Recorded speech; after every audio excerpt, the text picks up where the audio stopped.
الحمد للہ رب العالمین والصلاة والسلام علی رسولہ محمد وعلی آلہ واصحابہ اجمعین اما بعد فاعوذ باللہ السمیع العلیم من الشیطان الرجیم بسم اللہ الرحمن الرحیم لقد رضی اللہ البتہ تحقیق راضی ہو گیا اللہ تعالی عن المؤمنین اہل ایمان سے اذ جب یبایعونک وہ بیعت کر رہے تھے آپ کی تحت الشجرتی درخت کے نیچے فعلما تو اللہ نے جان لیا ما جو تھا فی قلوبہم ان کے دلوں میں فانزل تو اس نے اتاری السکینۃ سکینت تسکین علیہم ان پر واصابہم اور عطا کی ان کو فتحا قریبا فتح قریبی.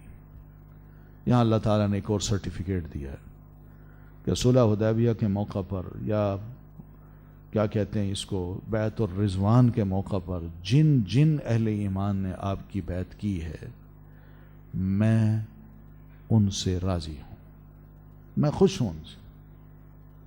یہ بہت بڑا سرٹیفکیٹ ہے اور یہ یاد رکھیے اللہ جس کو دے چکا ہے نا اب بعد والے بے شک نہ مانے.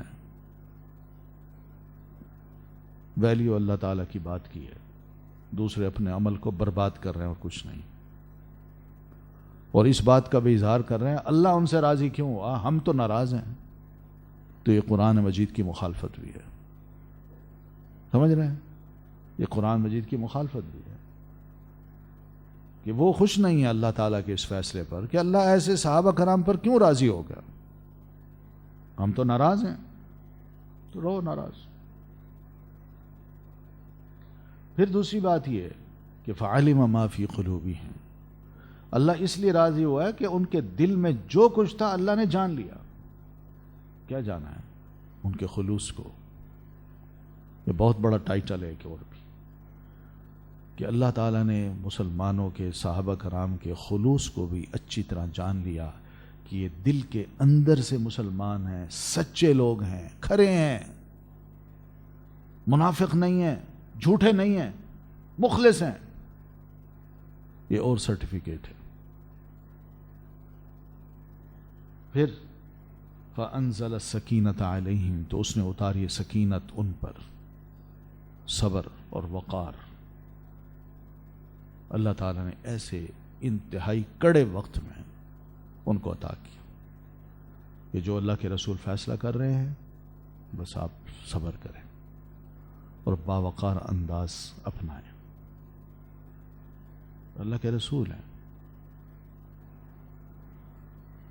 اللہ ہی آپ کو گائیڈ کر رہا ہے.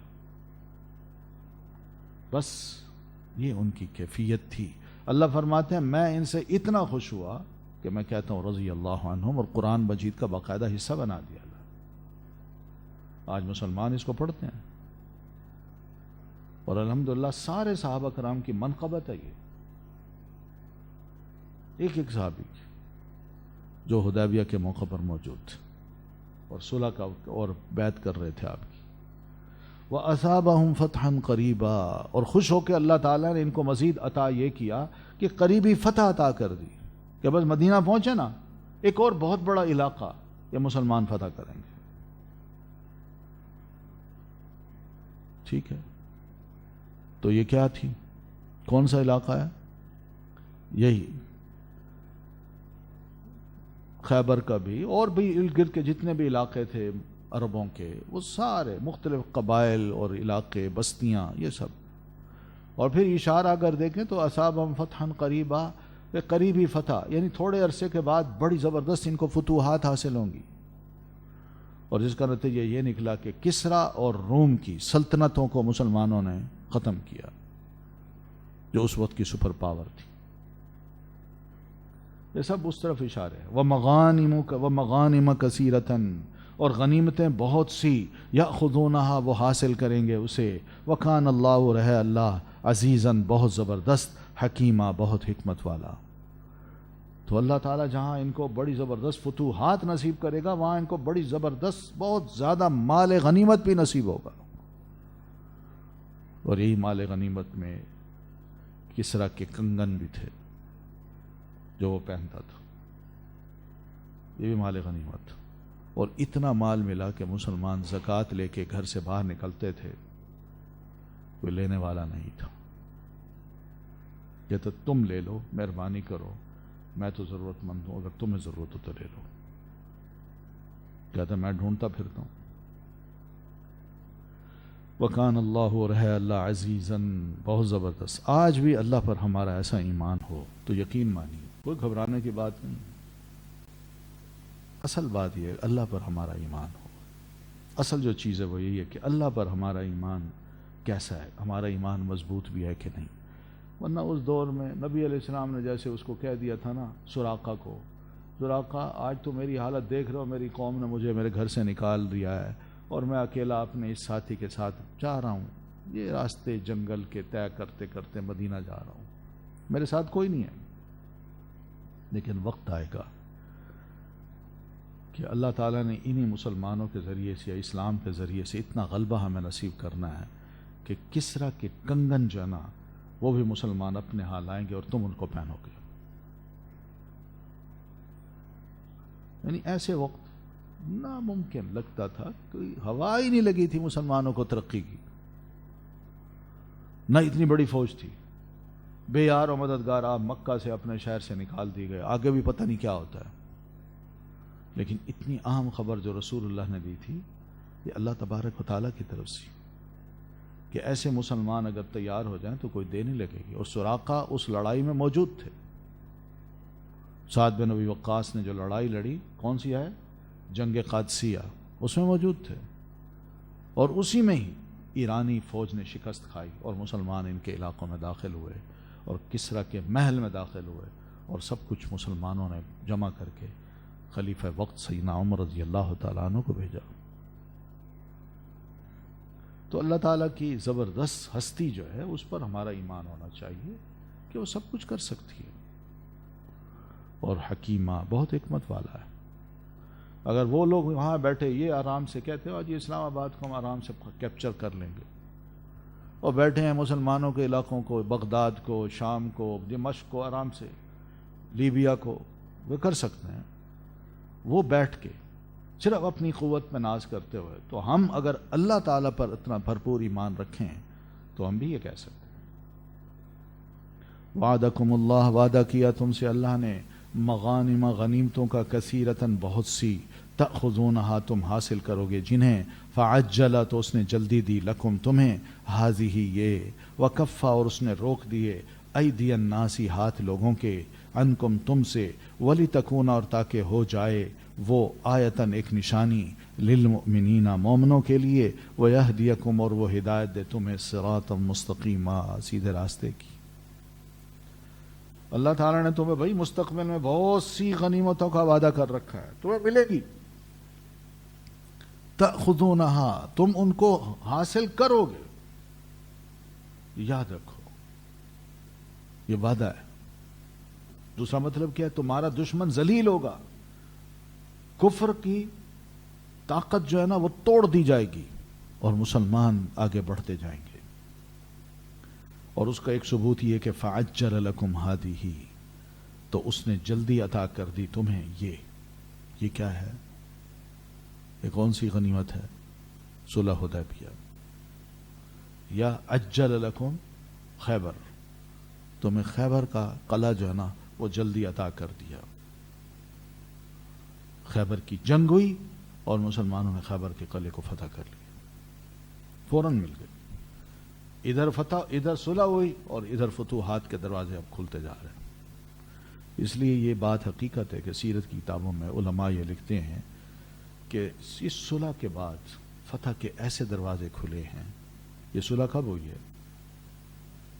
کو یاد ہے؟ 6 ہجری کو یا 7 ہجری کو؟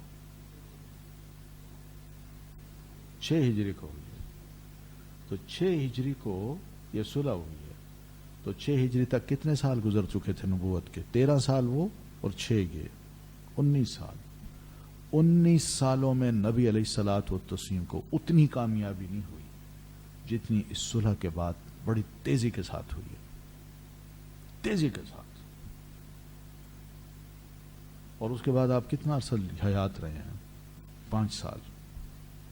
ان 5 سالوں میں پورا خطہ عرب آپ کے کنٹرول میں تھا. یہ کم فتوحات ہیں. اور مسلمانوں کی فوجیں بڑی بڑی حکمران جو طاقتیں تھیں ان کے سرحدوں پہ پہنچ چکی تھی ان کو چیلنج کرنے کے لیے. یہ اس طرف سارے اشارے ہیں. فَعَجَّلَ لَكُمْ هَذِهِ تو اس نے جلدی عطا کر دی تمہیں یہ، یعنی یہ خیبر کا قلعہ فوراً تم نے فتح کر لیا. فیوچر میں بھی اللہ دے گا، بہت کچھ دے گا. اس کا ایک ثبوت یہ ہے جو وعدہ کیا ہے تم سے وہ یہی ہے.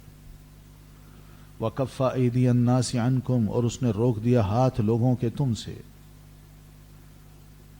وہ کیا ہے کہ نبی علیہ الصلاۃ والتسلیم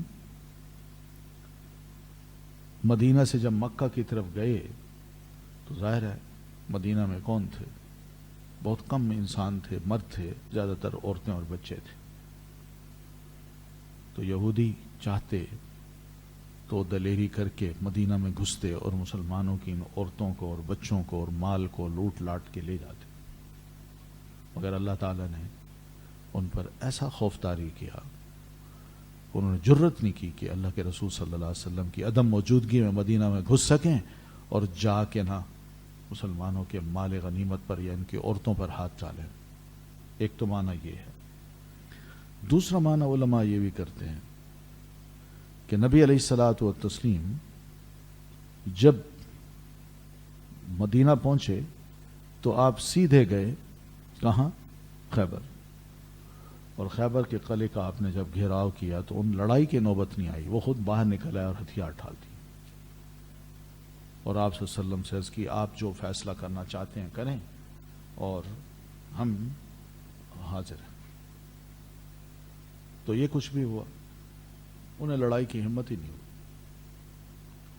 یہ بھی ہے وَكَفَّ أَيْدِيَ النَّاسِ عَنْكُمْ، یعنی لڑائی کی نوبت نہیں آئی کہ وہ تلوار لے کے باہر نکلتے، آپ کے مسلمان بھی لڑتے، ان میں سے کچھ مارے جاتے، آپ کے بھی کچھ شہید ہو جاتے. وہ نوبت ہی نہیں آئی. وَلِتَكُونَ آیَةً لِلْمُؤْمِنِينَ اور تاکہ وہ ہو جائے ایک نشانی مومنوں کے لیے، کہ مومنوں کو یقین آ جائے کہ واقعی اللہ تبارک و تعالیٰ نے ہمارے اہل و عیال کو محفوظ رکھا، ہم اس کی راہ میں نکلے، پیچھے اس نے اس کی حفاظت کی. اور مومن اعتبار کریں اللہ تعالیٰ کی بات پہ، ان کا ایمان اور بڑھے. یا اسی طرح کہ یہ جو فوراً ان کو خبر ملی ہے خوشی کی کہ خیبر فتح ہو گیا ہے، اس پر بھی اعتبار کریں اور لوگوں کو، مومنوں کو ایک زبردست نشانی کے طور پر اللہ تعالیٰ نے یہ دونوں چیزیں عطا کر دی. وَيَهْدِيَكُمْ صِرَاطًا مُسْتَقِيمًا اور وہ ہدایت دیتا ہے تمہیں، رہنمائی کرتا ہے تمہیں، رہنمائی کرے تمہیں صراطً مستقیما، سیدھی راہ کی جس میں کوئی ٹیڑھ پن نہ ہو، صحیح راہ، صحیح فیصلے. ٹھیک ہے، فوکسڈ کہ بس یہی سیدھا راہ ہے، اسی پہ چلنا ہے. وَأُخْرَى اور دوسری غنیمتیں لم تقدروا نہیں تم قادر ہوئے علیہا جن پر، قد تحقیق احاطہ گھیر رکھا ہے اللہ نے بہا انہیں. وکان اللہ اور ہے اللہ علی کل شیء اوپر ہر چیز کے قدیرہ خوب قدرت رکھنے والا. اور بھی بہت سی فتوحات ہیں، بہت سی مال غنیمت ہیں، ابھی تم نے ان پر قدرت نہیں پائی، فیوچر میں پاؤ گے، مگر یہ سب تمہارے مقدر میں لکھی ہوئی ہیں.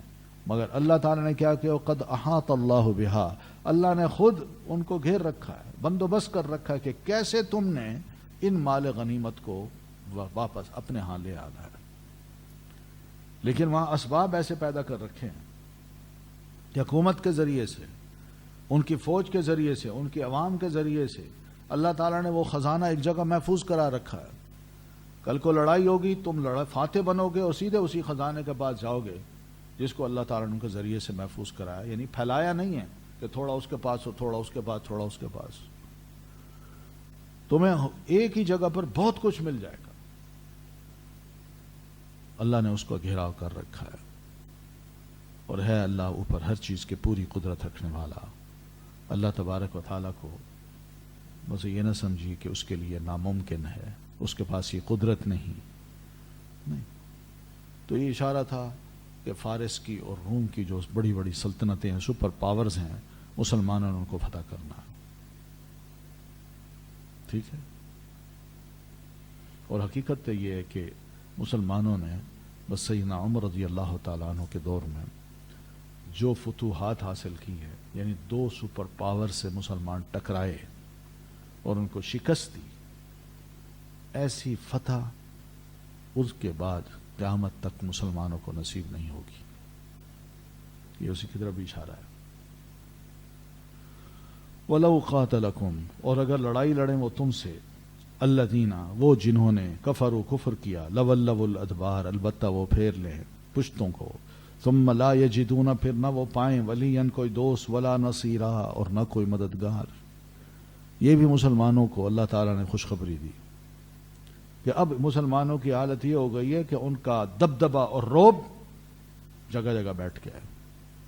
اب اگر ان سے کوئی لڑنے کے بعد آئے گا، اس فتح کے بعد اور اس نصرت کے بعد جو اللہ تعالیٰ نے فوراً ہی مسلمانوں کو نصیب کی، تو یہ فوراً ہی بس پیٹ پھیر جائیں گے، مقابلے کی جرت ہی نہیں کریں گے. میدان جنگ میں آئیں گے تو بس دیکھ کے ہی بھاگ جائیں گے، ذلیل ہوں گے، اور پھر اس کے بعد کوئی بھی اپنا مددگار نہیں پائیں گے جو ان کے ساتھ جنگ میں ان کا دوست بنے، ان کی حمایت کرے، ان کی مدد کرے. سنت اللہ، سنت ہے اللہ کی، طریقہ ہے اللہ کا، التی، وہ جو قد خلت، تحقیق وہ گزر چکا، من قبل، اس سے پہلے، ولن تجد، اور ہرگز نہ آپ پائیں گے، لسنت اللہ، طریقے کو اللہ کے، تبدیلا، بدلنے والا. یہ اللہ کا طریقہ ہے، ماضی میں اللہ نے ایسی کیا ہے. اہل ایمان اور اہل کفر، اہل ایمان کی اللہ نے مدد کی، ان کو موقع دیے، انہوں نے علاقے فتح کیے، دشمن کو شکست دی، اور دشمن کے مال غنیمت کو انہوں نے سمیٹا. یہ اللہ کا پہلے سے طریقہ چلا آ رہا ہے. پہلے جو مومن تھے ان کے ساتھ اللہ نے یہی کچھ کیا، اور آئندہ بھی لن تجد لسنت اللہ تبدیلا، اللہ تعالیٰ کے اس طریقے میں بالکل تبدیلی نہیں پاؤ گے. اللہ وہی طریقہ یہاں بھی استعمال کرے گا. کیا اہل ایمان کا ساتھ دینا ہے، ان کی نصرت کرنی ہے، ان کے دشمن کو شکست دینی ہے، ذلیل کرنا ہے، اور ان کا مال غنیمت اہل ایمان کو نصیب کرنا ہے. وَهُوَ الَّذِي، اور وہی ہے جس نے کفّ، روک دیا، ایدیہم، ان کے ہاتھوں کو، عنکم، تم سے، وایدیکم، اور تمہارے ہاتھوں کو، عنہم، ان سے، ببطن مکہ، وادی میں مکہ کی، من بعد، اس کے بعد کے، ان کے، اظفرا، اس نے کامیاب کیا، کم، تمہیں، علیہم، ان پر، وکان اللہ، اور ہے اللہ، بما، اسے جو، تعملون، تم عمل کرتے ہو، بصیرا، خوب دیکھنے والا. یہ اشارہ ہے کہ اللہ کے رسول صلی اللہ علیہ وسلم اپنے صحابہ کرام کے ساتھ وہیں بیٹھے مشورہ کر رہے ہیں حدیبیہ کے مقام پہ درخت کے تلے. تو مشرکین کی ایک جماعت جو لڑاکی تھی، سیدنا خالد بن ولید کی قیادت میں، چپکے سے آئی کہ ہم کسی طرح آپ پر اٹیک کر کے آپ کو ختم کر دیں، قصہ ہی پاک ہو جائے. تو وہ یعنی ادھر کو پہاڑی سے چھپ کے آ رہے تھے، تو مسلمانوں نے اچانک ان کا گھیراؤ کر لیا، اور ایسا گھیراؤ کیا کہ یہ تنعیم کا جو پہاڑ تھا اس کی طرف یہ واقع ہوا. تو مسلمانوں نے ایسا گھیراؤ کیا، ان کو کہا بھئی ہتھیار ڈال دو، ہمیں سپرد کر دو اپنے آپ کو. تو انہوں نے ڈال دیے. تو ان کو لے کے آ گئے نبی علیہ السلام کے پاس. اللہ کے رسول یہ ہیں، چپ کے آ رہے تھے، ہم پر اٹیک کرنا چاہتے تھے، یہ گرفتار ہو گئے. تو نبی علیہ السلام نے دیکھا انہیں، آپ فرماتے چاہتے تو فہ دیتے، ختم کرو ان کو، لیکن آپ نے دیکھا بڑی سادگی سے فرمایا، دیکھو ہم لڑنے نہیں آئے، ہم عمرہ کرنے آئے ہیں، یہ تمہاری غلط فہمی ہے، جاؤ. بھیج دیا آپ. یہ اس طرف اشارہ ہے کہ وَهُوَ الَّذِي كَفَّ أَيْدِيَهُمْ عَنْكُمْ، وہی تو ہے جس نے روکا ان کے ہاتھوں کو تم سے، یعنی ان کو اٹیک نہیں کرنے دیا. وَأَيْدِيَكُمْ عَنْهُمْ، اور تمہارے ہاتھوں کو ان سے، یعنی تم ان سے لڑے نہیں، لڑائی کی نوبت ہی نہیں آئی، بلکہ انہوں نے ہتھیار ڈال دیے. اور کہاں؟ ببطن مکہ تھا، وادی مکہ میں، یعنی مکہ کی وادی میں سے ایک وادی تھی. اور کب؟ من بعد ان اظفرکم علیہ، بعد اس کے کہ اس نے کامیاب کیا تمہیں ان پر. یعنی وہ تمہارے قیدی بن گئے. یہ سب کچھ ہوا ہے. جو اللہ یہ کر سکتا ہے وہ مستقبل میں بھی تمہارے ساتھ بڑا اچھا کر سکتا ہے, تمہاری مدد کر سکتا ہے. وَكَانَ اللَّهُ, اور ہے اللہ, بما اسے جو تعملون بصیرا, تم عمل کرتے ہو خوب دیکھنے والا. تو بہرحال ایک یہ بھی ہے, اور بھی بہت سے علماء نے اس ضمن میں واقع لکھے ہیں. تو یہ سبھی واقعات اس بات کی تائید ہیں کہ نبی علیہ الصلاۃ والتسلیم کی مدد اور صحابہ کرام کی مدد اللہ تعالیٰ نے غائبانہ طور پر جو کی ہے, یہ واقعی بہت بڑی فتوحات میں سے ہیں. ہم الذین کفروا, وہی ہیں جنہوں نے کفر کیا, وصدوکم, اور انہوں نے روکا تمہیں, عن المسجد الحرام, مسجد حرام سے. یہاں اللہ تعالیٰ نے فرمایا کہ مکہ کے جو بڑے بڑے سرکش سردار کافر تھے, اصل مجرم تو یہی ہیں. انہوں نے ہی تو تمہیں مسجد حرام میں آنے سے روکا ہے. تم عمرے کی نیت سے آ رہے تھے کہ وہاں جا کے ہم نے عمرہ کرنا ہے, اپنی قربانیاں بھی ہانک کے لے آئے تھے کہ وہیں جا کے قربان کر دیں گے, اور تم نے یہ ثابت بھی کیا کہ ہم جہاد کے لیے نہیں آئے. لیکن اس کے باوجود بھی ان کے دل مطمئن نہیں تھے, تو انہوں نے ڈھٹائی سے, نفرت سے آپ صلی اللہ علیہ وسلم کو روکنے کی کوشش کی کہ آپ مکہ میں داخل نہ ہوں. تو اللہ فرماتا ہے کہ اگر مسئلہ یہ ہے کہ مکہ میں کچھ مرد مومن تھے اور کچھ عورتیں تھیں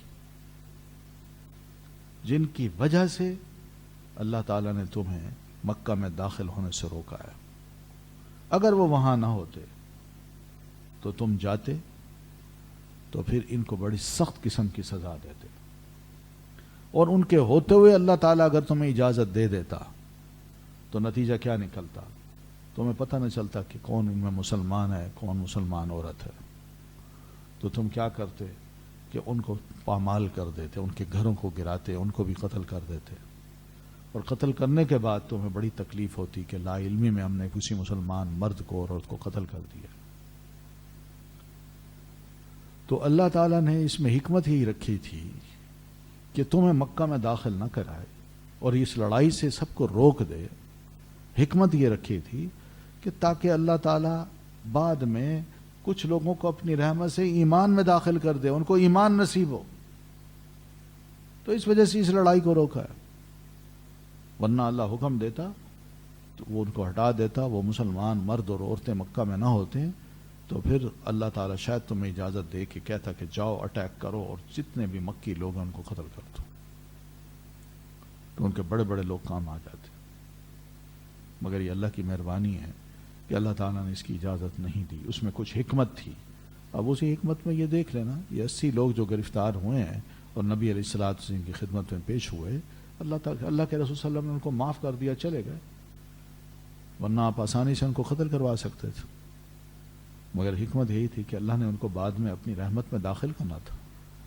ان میں خالد بن ولید بھی مسلمان ہوئے, عمر بن عاص بھی مسلمان ہوئے.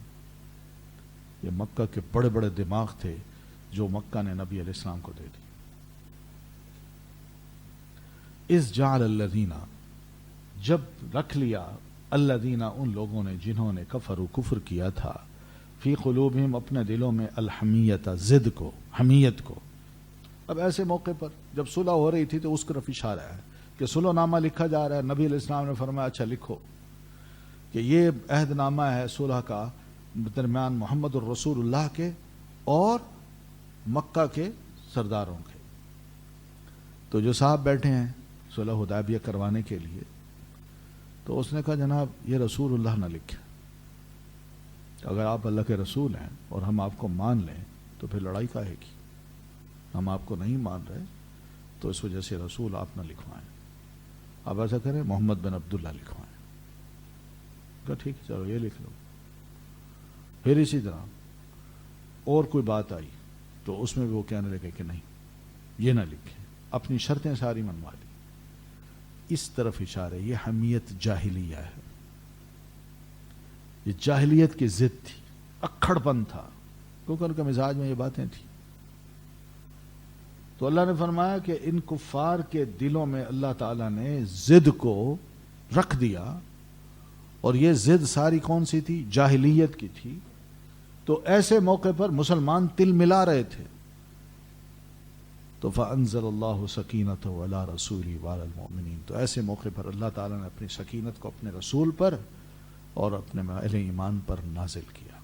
رسول صلی اللہ علیہ وسلم نے بھی بڑا ٹھہراؤ رہا، باوجود اس کے کہ وہ آپ کی توہین کر رہے تھے، مگر آپ کہتے ہیں کوئی بات نہیں، رسول اللہ کو کاٹ دو۔ سیدنا علی فرمانے لگے میں تو نہیں کاٹتا۔ آپ نے فرمایا اچھا قلم مجھے دو، بتاؤ کہاں لکھا ہے؟ میں بتایا یہ، تو یوں کاٹا آپ نے۔ تو یہ سب چیزیں جو تھیں عین اس موقع پہ اللہ تعالیٰ نے مسلمانوں کو سکون قلب عطا کیا تھا، ٹھہراؤ عطا کیا تھا کہ بھائی اللہ کے رسول ہیں، جو ہو رہا ہے ٹھیک ہو رہا ہے۔ ہماری غیرت ہمیں مجبور کر رہی ہے کہ ہم کچھ بولیں، اس لیے ہم تل ملا رہے ہیں، مگر ہمیں کچھ نہیں کہنا۔ تو یہ وہ سکون سکینت تھی جو رسول اللہ پر بھی اللہ تعالیٰ نے نازل کر دی اور اہل ایمان پر بھی۔ پھر وَأَلْزَمَهُمْ كَلِمَةَ التَّقْوَى، ایسے موقع پر اللہ تعالیٰ نے لازم کر دی ان پر تقوی کی بات، کہ کوئی بات نہیں کرنی، گالی گلوچ سے کوئی کام نہیں لینا، برا بھلا نہیں کہنا، تقوی کی بات کرنی ہے۔ اس موقع پہ بعض مواقع ایسے ہوتے ہیں دوسروں کو ذرا ہلانے کے لیے، کھڑکانے کے لیے کہ ہم اتنے ڈھیلے نہیں ہیں۔ سیدنا ابو بکر رضی اللہ تعالیٰ عنہ بہت ذہین انسان تھے، انہوں نے یعنی اس کی جو باتیں تھیں عجیب و غریب قسم کی، آیا باتیں کی، احسان جتانے لگا، او شکر کرو صلح کر رہے ہو ورنہ ہم تمہارا یہاں، کئی باتیں ایسی شروع کر دیں اس نے۔ تو یہ ہے وَأَلْزَمَهُمْ كَلِمَةَ التَّقْوَى، اور اللہ تعالیٰ نے لازم کر دیا ان پر تقوی کی بات، کہ جو بات کرنی ہے ٹھیک کرنی ہے، خدا خوفی سے کرنی ہے۔ وَكَانُوا أَحَقَّ بِهَا، اور تھے وہ زیادہ حقدار اس کے، وَأَهْلَهَا، اور اہل اس کے۔ یہ بھی تقوی کی بات تھی جو سیدنا ابو بکر رضی اللہ تعالیٰ عنہ نے کی، اس لیے کہ نبی علیہ الصلاۃ والتسلیم بالکل خاموش رہے اور آپ مسکرائے کہ ٹھیک بات کی ابو بکر نے۔ وَكَانَ اللَّهُ بِكُلِّ شَيْءٍ عَلِيمًا، اور ہے اللہ ہر چیز کے بارے میں خوب جاننے والا، سب پتہ ہے اللہ تعالیٰ کو، دل کی نیتوں کو، ارادوں کو، بظاہر اعمال کو، سب اللہ جانتا ہے۔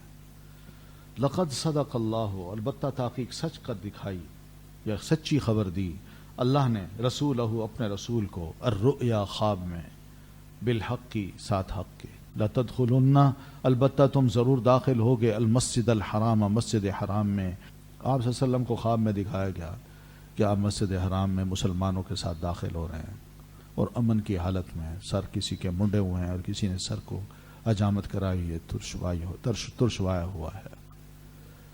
تو آپ نے یہ بھی خواب دیکھا کہ بیت اللہ کا میں نے طواف کیا، تو آپ نے صحابہ کرام کو مدینہ میں یہ خواب سنایا، تو آپ چل پڑے، چلیے اس سال ہم چلتے ہیں۔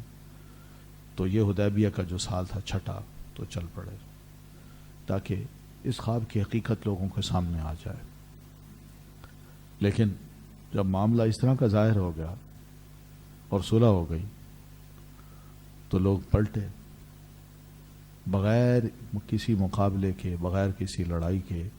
تو کچھ صحابہ کرام کے دل میں یہ بات آئی کہ یہ کیا تھا، نبی علیہ السلام کے ہمیشہ خواب بھی سچے ہوتے ہیں، یہ بھی وحی تھا، اس وقت یہ کام کیوں نہیں ہوا، یہ خواب حقیقت کا روپ دھار کے ہمارے سامنے کیوں نہیں آیا، ہم خانہ کعبہ میں کیوں نہیں داخل ہو سکے، ہم نے عمرہ کیوں نہیں کیا، طواف کیوں نہیں کر سکے، یہ بات ان کے دل میں آئی۔ تو سیدنا عمر رضی اللہ تعالیٰ عنہ فرماتے ہیں میں نبی علیہ الصلاۃ والتسلیم کے پاس اس صلح کے وقت آیا یا صلح کے بعد آیا، میں نے کہا اللہ کے رسول الست نبی اللہ حقا، کیا آپ سچے نبی نہیں ہیں؟ آپ نے فرمایا بالکل۔ تو میں نے کہا السنا علی الحق، کیا ہم سچے نہیں ہیں، حق پر نہیں ہیں، وعدونا علی الباطل، اور کیا ہمارا دشمن جھوٹا نہیں ہے، باطل پر نہیں ہے؟ قال بلا، آپ نے فرمایا بالکل۔ قلت، پھر میں نے عرض کی فلم نعطی الدنیۃ فی دیننا اذن، پھر اپنے دین میں ہم ایسی ذلت کو کیوں برداشت کر رہے ہیں، کیوں ہم ایسی صلح کر رہے ہیں؟ تو آپ نے فرمایا انی رسول اللہ، میں اللہ کا رسول ہوں، ولست اعصیہ، میں اللہ کی نافرمانی نہیں کر سکتا، وہو ناصری، اور وہ اللہ میرا مددگار ہے۔ تو میں نے عرض کی اولست کنت تحدثنا، کیا اللہ کا رسول آپ نے ہمیں یہ نہیں بتایا تھا کہ انا سنأتی البیت، کہ ہم بیت اللہ میں ضرور آئیں گے، ونطوف بہ، اور اس کا طواف کریں گے؟ قال بلا، آپ نے فرمایا بالکل میں نے کہا تھا۔ فاخبرتک، کیا میں افاخبرتک، کیا میں نے تمہیں یہ بتایا تھا کہ انا نأتیہ العام، کہ ہم اس سال خانہ کعبہ میں جائیں گے؟ کیا میں نے یہ کہا تھا؟ قلت لا، تو میں نے کہا نہیں، یہ تو آپ نے نہیں کہا تھا۔ پھر آپ فرمانے لگے فإنک آتیہ، تو یاد رکھو تم ضرور آؤ گے، ومطوف بہ، اور اس بیت اللہ کا تم ضرور طواف کرو گے۔ تو اس موقع پہ سیدنا عمر کو سمجھ آئی، اچھا یہی اشارہ ہے کیا کہ اللہ نے اپنے رسول کے خواب کو سچا کر دکھایا، سچ ثابت کیا، تو رسول کا خواب وہی ہوتا ہے، یہ بھی یاد رکھیے۔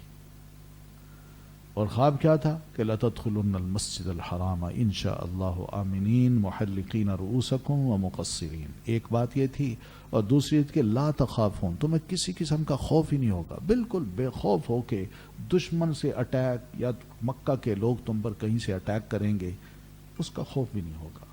فَعَلِمَ مَا لَمْ تَعْلَمُوا، تو اس نے جان لیا جو نہیں تم جان سکے۔ تو یہ اللہ تعالیٰ ہی ہے، یا رسول اللہ صلی اللہ علیہ وسلم کو اللہ تعالیٰ نے بتا دیا تھا کہ یہ اس سال نہیں، اگلے سال، آئندہ۔ تو مسلمان عام نہ جان سکے، مگر رسول اللہ نے یہ جواب دیا کہ کیا میں نے تمہیں یہ کہا تھا کہ اس سال ہم داخل ہوں گے؟ تو سیدنا عمر کہنے گے نہیں۔ تو رسول اللہ کو پتہ چل گیا کہ مستقبل قریب میں اللہ تعالیٰ نے مجھ سے مکہ فتح کروانا ہے، اس سال نہیں تو مستقبل میں، ٹھیک ہے۔ لیکن فجعل من دون ذلك فتحا قریبا، اس کے علاوہ اللہ تعالیٰ نے اور قریبی فتح اللہ مسلمانوں کے نصیب میں لکھ دی، اور وہ فتح یہی تھی۔ کون سی فتح؟ بہت سی اور فتوحات، یعنی مختلف قبائل ہیں وہ مسلمان ہو رہے ہیں، بار بار آ رہے ہیں، اور اسی طرح یہودیوں کو بھی وہاں سے نکال دیا، خیبر کا قلعہ بھی آہستہ آہستہ فتح ہو گیا۔ تو یہ بہت سی فتوحات تھیں جو اللہ تعالیٰ نے فوراً ہی اس صلح کے بعد مسلمانوں کو نصیب کر دی۔ والذی، وہی تو ہے جس نے ارسلہ بھیجا، رسولہ، اپنے رسول کو، بالہدا، ساتھ ہدایت کے، یہ ہے نبی علیہ الصلوۃ والتسلیم کی منقبت اور مسلمانوں کے لیے بہت زبردست خوشخبری۔ کیا کہ هو الذی ارسل رسولہ، وہی تو اللہ ہے جس نے بھیجا اپنے رسول کو۔ تو بھیجا اپنے رسول کو کس سے؟ بالہدا، ہدایت دے کے۔ ہدایت کیا ہے؟ علم نافع، وہ علم، ہدایت سے مراد علم نافع، وہ علم جو مومن کو فائدہ دینے والا ہو، ٹھیک ہے، بالہدا۔ اور ہدایت سے مراد عمل صالح بھی ہے، کیونکہ شریعت میں یہی دو چیزیں ہمیں ملتی ہیں، علم اور عمل۔ تو علم شرعی جو صحیح ہو وہ علم نافع ہے، اور علم شرعی جو قبول ہو وہ بھی علم نافع ہے۔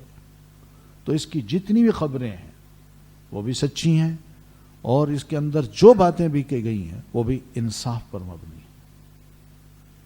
تو یہ ہے بالہدا ودین الحق، اور حق دین دے کے بھیجا، سچا دین۔ کیوں؟ لیظہرہ، تاکہ وہ غالب کر دے اس دین کو، علی الدین کلی، اوپر تمام ادیان کے، دین کی، مذہب کی جو جو شکلیں دنیا میں نظر آتی ہیں، جو لوگ کرتے ہیں، عبادت کے جو طریقے انہوں نے اپنا رکھے ہیں، جو ان کے نظریات ہیں، یہ دین ان پر غالب ہونے کے لیے آیا ہے، اور اللہ نے یہ کرنا ہے، ان کے نظریات کو باطل قرار دینا ہے۔ اور واقعی وہ باطل ہیں، یعنی وہ نظریات ایسے نہیں پنپ رہے جس طرح اسلام پھیل رہا ہے، لوگ اس کو قبول کر رہے ہیں۔ اسی وجہ سے تو لوگوں کو چڑ ہے کہ اسلام ایسا نقطہ نظر کیوں پیش کرتا ہے کہ جس سے ہمارے اپنے بندے بھی ہمارے مذہب کو چھوڑ کے اسلام میں داخل ہو رہے ہیں، مگر کوئی مسلمان اسلام کو چھوڑ کے ان میں داخل نہیں ہوتا۔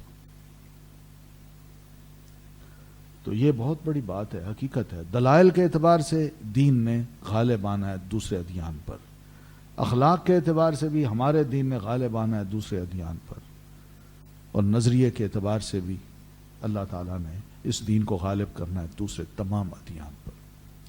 یہ بہت بڑی فتح ہے۔ کوئی یہ بات نہیں ہے کہ دوسرے تعداد میں ہو اور ہم پر جنگ مسلط کر دیں اور مسلمانوں کو قید کر لیں، مار دیں اور کہیں ہم غالبان ہیں، مسلمان تو شکست کھا گئے. نہیں، یہ شکست نہیں ہوتی. شکست یہ ہوتی ہے کہ آپ کے پاس جھوٹ ہو، آپ اس جھوٹ کو کسی طرح پروموٹ کر لیں اور دوسرے کے دل میں اس جھوٹ کو داخل کر دیں، وہ اس کا قائل ہو جائے، تب تو آپ کہیں ہم غالب آ گئے. اور جھوٹ ہے آپ کے پاس، لیکن اس دین کے پاس جو کچھ ہے وہ سچ ہے.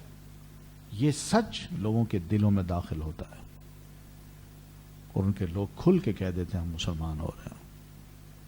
وَكَفَى بِاللَّهِ شَهِيدًا، اور کافی ہے اللہ گواہ. کیا مطلب؟ یعنی اللہ جو یہ بات کہہ رہا ہے کہ میں اس دین کو غالب کروں گا، اس کا یہ کہنا ہی اس کی گواہی کافی، گواہی دے رہا ہے، وہ کافی ہے اس پر. محمد الرسول اللہ. لوگوں سنو، محمد اللہ کے رسول ہیں. تو یہ جملہ نبی علیہ الصلوۃ والتسلیم کی رسالت کو ثابت کر رہا ہے کہ آپ واقعی اللہ کے رسول ہیں. والذین معہ، اور وہ جو آپ کے ساتھ ہیں، وہ جو آپ کے ساتھ ہیں. اشداء، وہ سخت ہیں. ہاں، محمد الرسول اللہ کے بارے میں یہ بات بھی ذہن میں رکھیے کہ نبی علیہ الصلوۃ والتسلیم جو اللہ کے رسول ہیں، آپ کی تمام صفات اور آپ کے جو فالورز ہیں ان کی تمام صفات کو اللہ تعالیٰ نے تورات، انجیل اور قرآن تینوں میں بیان کیا ہے. اور اس میں اللہ تعالیٰ نے اپنے نیک بندوں سے وعدہ کیا ہے کہ میں تمہاری نصرت کروں گا، تمہیں معاف کر دوں گا، اور جتنے بھی سرکش قسم کے سسٹم ہیں ان تمام پر تمہارا دین غالب آئے گا اور تم نے غالب آنا ہے. تو محمد الرسول اللہ، یہ اللہ کے رسول ہیں، اپنی طرف سے کوئی بات نہیں کرتے. والذین معہ، اور وہ جو آپ کے ساتھ ہیں. اشداء، سخت ہیں. کون آپ کے ساتھ ہیں؟ آپ کے صحابہ. ان کا مزاج کیا ہے کہ اشداء علی الکفار، اتنے دینی غیرت ان کے اندر ہے کہ سخت ہیں کافروں پر. کافروں کا جب معاملہ آتا ہے تو ان کا دین جاگ اٹھتا ہے، ان کا ایمان جاگتا ہے کہ کافر کے مقابلے میں اپنے آپ کو پکا مومن ثابت کر کے دکھاؤں. وہ کوئی بات کرتا ہے تو یہ دلیل دے، وہ کوئی اکڑ دکھاتا ہے تو مسلمان اس سے زیادہ اس کو سینہ تان کے دکھائے. پھر اسی طرح رحماء بینہم، وہ مہربان ہیں آپس میں. جب آپس میں بیٹھتے ہیں یہ مسلمان، چاہے سیدنا ابو بکر ہوں، عمر ہوں، بلال ہوں، عمار ہوں، فارسی ہوں، سلمان فارسی ہوں، یہ جب آپس میں بیٹھتے ہیں تو ایک دوسرے پر بڑے مہربان ہوتے ہیں. یہ ان کا مزاج ہے. تراہم، آپ دیکھیں گے انہیں رکعان، رکوع کرتے ہوئے، سجدن، سجدہ کرتے ہوئے، یبتغون، وہ تلاش کرتے ہیں، فضلا من اللہ و رضوانا، فضل اللہ کی طرف سے اور رضامندی. یہ ان کا مزاج ہے.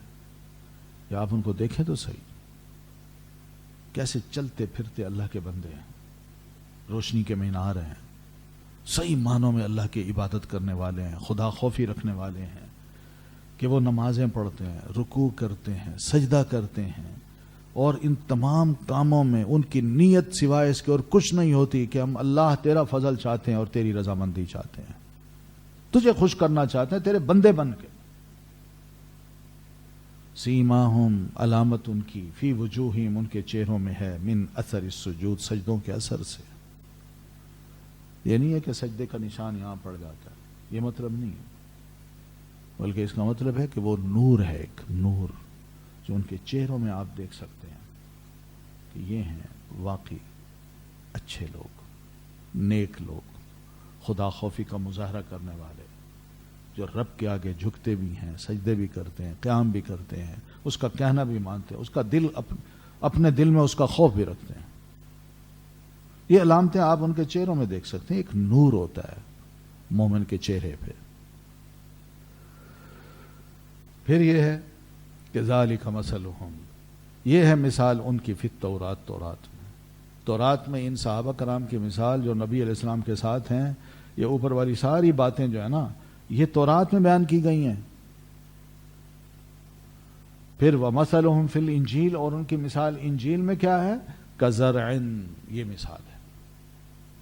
تو اوپر والی مثال کہ صحابہ کرام کیسے ہوں گے، محمد صلی اللہ علیہ وسلم کے ساتھی کیسے ہوں گے، وہ تورات میں اللہ تعالیٰ نے ہی بیان کیا ہے کہ اشداء علی الکفار رحماء بینہم تراہم رکعا سجدا یبتغون فضلا من اللہ ورضوانا سیماہم فی وجوہہم من اثر السجود. یہ 5 صفات ان کی بتائی گئی ہیں. اور انجیل میں کیا ہے؟ کزرع مانند ایک کھیتی کے، اخرجا جس نے نکالی، شطأہ کونپل اپنی، فآزرہ پھر اس نے مضبوط کیا اس کو، فاستغلظ پھر وہ سخت ہوئی، فاستویٰ پھر وہ کھڑی ہو گئی، علی سوقہ اپنے تنے پر. ایک پودا جب زمین سے نکلتا ہے تو یہ اس کو ذرا سوچتے جائیں کہ اخرج شطأہ، سب سے پہلے وہ اپنی کونپل نکالتا ہے، ہلکا سا ایسے نکلتا ہے زمین پھاڑ کے، ٹھیک ہے.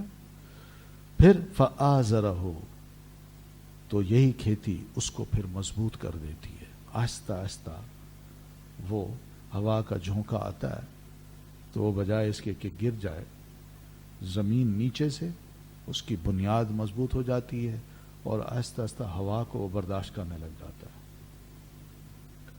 پھر برداشت کرتے کرتے نیچے سے اس کو جو خوراک ملتی ہے تو وہ کیا ہے؟ فاستغلظ، وہ سخت ہو جاتی ہے، ذرا موٹی ہو کے جڑ اپنی بنا لیتی ہے. فاستویٰ علی سوقی پھر وہ کھڑی ہو گئی اپنے تنے پر. اب یہ کھیتی کا تنا ذرا مضبوط ہوتا ہے تو اسی سے پھر آگے کھیتی بڑھتی جاتی ہے. گنا دیکھ لیں، گندم دیکھ لیں، چاول دیکھ لیں، یہ سب کیا ہے؟ یہی تو چیزیں ہیں. کس طرح حالانکہ پتلا سا ہے، پتلا سا پودا ہوتا ہے، لیکن جڑ اس کی ایسی مضبوط ہو جاتی ہے کہ وہ آہستہ آہستہ بڑھتا ہے، اپنی جڑ پہ، اپنے تنے پہ وہ کھڑی ہو جاتی ہے. پھر ہوا کے جتنے بھی جھونکے آئیں وہ کم از کم برداشت کر لیتی ہے. تو یہ صحابہ کرام بھی ایسے ہی تھے، کونپل کی طرح نکلے، نبی علیہ السلام کی صحبت میں بیٹھے، ایمان کو لیا، عمل کو لیا، بنیاد بنتی گئی، شخصیت اٹھتی گئی اور بڑی خوبصورت قسم کی کھیتی ظاہر ہو گئی، شجر سایہ دار بن گئے. یعجب الزراع، جو خوش کرتی ہے کاشتکاروں کو. وہ فصل جب پک جاتی ہے اور پھر لہلہا رہی ہوتی ہے اور اس میں پھل لگے ہوتے ہیں تو کاشتکار کسان جو ہے وہ کتنا خوش ہوتا ہے، میں نے اتنی محنت کی، اب محنت کے بعد یہ فصل تیار ہو گئی ہے. تو نبی علیہ الصلوۃ والتسلیم بھی اپنے ان صحابہ کرام کو دیکھ کے بڑے خوش ہوتے تھے کہ میری محنت کام آ گئی. بڑے ہی ایک ایک ساتھی نرالا ہے، ایک ایک ساتھی، ایک ایک صحابی. اور یہ اس لیے کہ لیغیظ، تاکہ وہ غضب ناک کر دے، بہم ان کے ذریعے، الکفار کافروں کو. تو یہ ہے اصل چیز کہ اتنے اچھے تربیت یافتہ لوگ جو با اخلاق ہیں، با کردار ہیں، بہادر ہیں، جانثار ہیں، آنکھ کے اشارہ ملنے کی دیر ہے سب کچھ قربان کرنے کو تیار ہیں. ان کی اس حالت کو دیکھ کے کافر لوگ جو ہیں وہ اور غضب ناک ہوتے ہیں کہ اتنے زبردست ساتھی مخلص اس نے تیار کیوں کر لیے، ہم اپنے لوگوں کو تیار نہیں کر سکے. یہ سب مفاد پرست ہیں جو ہمارے ارد گرد ہوتے ہیں، مگر یہاں سب جانوں کو قربان کرنے والے ہیں. تو اپنا مقابلہ جب نبی علیہ السلام کے ساتھیوں سے کرتے ہیں تو ان کو افسوس ہوتا ہے کہ ہمارے لوگ جو ہیں سب بیکار ہیں، سہولت پسند ہیں، لیکن مخلص نہیں ہے. کل کو مجھ پر کوئی مصیبت ہے تو یہ میری جان بچانے کے لیے آگے نہیں بڑھیں گے بلکہ بھاگ جائیں گے. مگر محمد صلی اللہ علیہ وسلم پر اگر کوئی معمولی سا بھی کانٹا چبھتا ہے تو یہ آگے بڑھ کے اس تکلیف کو اپنی تکلیف سمجھتے ہیں اور اس کانٹے کو جب تک نکال نہ لیں ان کو چین نہیں آتا. ایسے ساتھی ہے. وعد اللہ الذین آمنوا، وعدہ یہ ہے مثال انجیل میں. کتنی خوبصورت مثالیں ہیں صحابہ کرام کی. یعنی ابھی نبی آیا نہیں، تورات پہلے نازل ہوئی، پھر اس کے بعد انجیل، پھر اس کے بعد اللہ کے رسول نے آنا ہے، پیدا ہونا ہے، 40 سال گزرنے ہیں، ماریں کھانی ہے، نکالا جانا ہے. آپ کے آہستہ آہستہ یہ ساتھی جب تیار ہوں گے، فصل پک جائے گی، یہ اس کا حال ہے. تو صحابہ کرام کی جو منقبت ہے وہ بہت زبردست ہے. افسوس یہ ہے کہ ہمارے ہاں یہی لوگ جو ہے نا صحابہ کرام سے راضی نہیں ہیں، برا بھلا کہتے ہیں. کوئی بھی ایک آیت نہیں ملتی جو بنیاد بنتی ہو کہ صحابہ کرام کو برا بھلا کہا جائے. مگر بس ایک سیاسی مذہب بنا لیا ہے کہ جہاں کہیں بھی ہم ہوں بس یہ آوازیں اٹھائیں اور مذہب کے نام پر اپنی ہم سیاست کریں اور غلبہ حاصل کر لیں، اور کچھ نہیں. جبکہ مسلمان اس کو اپنے ایمان اور عقیدے کا مسئلہ سمجھتا ہے. وہ اس کو سیاست میں نہیں لاتا جو آج کل کی جھوٹی سیاست ہے، کیونکہ یہ جھوٹ پر مبنی ساری باتیں ہیں جو صحابہ کرام کی طرف منسوب کی جاتی ہیں کہ ان کی آپس میں لڑائیاں تھیں، نفرتیں تھیں، انہوں نے لوٹا، غصب کیا، یہ کچھ کیا، وہ کی، سب جھوٹ ہے. یعنی نبی علیہ السلام نے اتنی محنت کی اور آپ اس اپنی تیار فصل کو دیکھ کے خوش ہوتے ہیں کہ اب آپ کے بعد دین کو پھر دین سے پھر جائیں گے. اور یہ عقیدہ بنا لیا جائے کہ رسول اللہ صلی اللہ علیہ وسلم کی وفات کے بعد 5 صحابہ تھے جو مسلمان رہے، باقی سب مرتد ہو گئے تھے، نعوذ باللہ. تو وعد اللہ الذین آمنوا، وعدہ کیا اللہ نے ان لوگوں سے جو آمنوا، ایمان لائے، وعملوا الصالحات، اور جنہوں نے عمل کیے نیک، منہم، ان میں سے. ٹھیک ہے، ایمان بھی لاتے ہیں، عمل صالح بھی کرتے ہیں. ان میں سے اللہ تبارک و تعالیٰ نے اہل ایمان کو وعدہ کر رکھا ہے جن کے اندر یہ ساری خوبیاں ہوں گی، مغفرتاً، بخشش کا، واجراً عظیما، اور بہت بڑے اجر کا. وہ کیا اجر ہے؟ جنت ہے، جنت، اجر عظیم. اور اللہ کا وعدہ بالکل سچا ہوتا ہے، وہ اپنے وعدے کا خلاف نہیں کرتا. ومن اصدق من اللہ قیلا، اللہ کے مقابلے میں کون ہے جو اپنی بات کو سچا ثابت کر دکھائے یا سچ کہنے والا ہو؟ یہ اللہ تعالیٰ کی ذات. تو یہ جنت ہے ان صحابہ کرام کے لیے، اور اجر عظیم یہ دنیا میں بھی ان کو ملا ہے، الحمدللہ دنیا میں ملا ہے.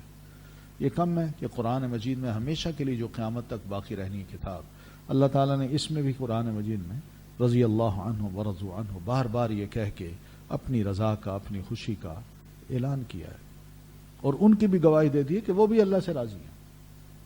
یہ بہت بڑا اجر ہے. اور اسی طرح اجر یہ بھی ہے کہ فتوحات ملیں گی، بہت کچھ ملے گا، اور پھر غلطیاں کریں گے تو اللہ ان کو معاف بھی کر دے گا. انسان ہے. تو اس لیے صحابہ کرام کے مابین اگر کبھی کوئی چپخلش ہوئی ہے، لڑائیاں ہوئی ہیں، تو یہ دوسروں نے آ کے غلط فہمیاں پیدا کی ہیں، ورنہ وہ تو بیچارے ایسے نہیں تھے، وہ تو بھائی بھائی رہتے تھے، بنے رہتے تھے. انہوں نے ان لڑائی کے دوران بھی ایک دوسرے پر کوئی جھوٹ نہیں بولا، ورنہ سیاست میں اور لڑائیوں میں تو انسان جھوٹ سے بڑا کام لیتا ہے. یہ بھی ثابت نہیں ہے کہ کسی صحابی نے اپنے مخالف جو صحابی ہیں یا گروپ ہے، سیدنا علی کا یا سیدنا امیر معاویہ کا یا سیدہ عائشہ کا، یہ ایک دوسرے کے خلاف لڑے تو ہیں، مگر کوئی بھی ایسی جھوٹی بات کسی کے خلاف کہی نہیں ہے.